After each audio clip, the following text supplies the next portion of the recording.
Bonjour, c'est Oussama d'Electronique Application et bien sûr on a vu dans l'épisode précédent comment est-ce que l'on récupère un transistor en raccordant deux jonctions de type P à une jonction de type N ou l'inverse bien sûr. Mais pour bien comprendre comment est-ce qu'un transistor il fonctionne, on va zoomer sur la jonction PN, sur la diode, l'élément diode bien sûr.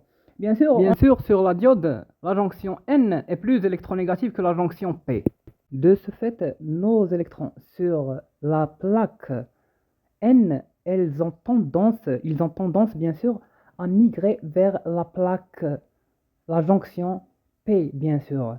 Et du coup, nous avons une certaine saturation au niveau de la frontière entre les deux jonctions.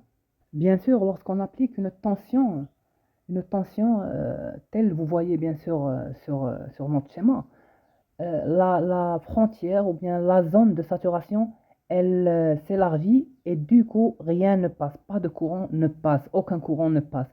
Mais sinon, lorsqu'on inverse la tension, eh bien, effectivement, les électrons libres de la plaque de la jonction P, ils migrent vers la jonction N, comblant les vides bien sûr et donnant accès à une circulation de courant d'électrons à travers la diode. C'est le sens passant bien sûr de notre diode bien sûr.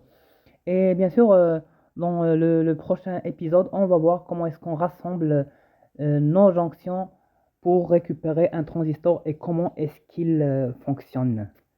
Au revoir dans un nouvel épisode avec Electronic Application. C'était l'ingénieur Osama à la traduction bien sûr.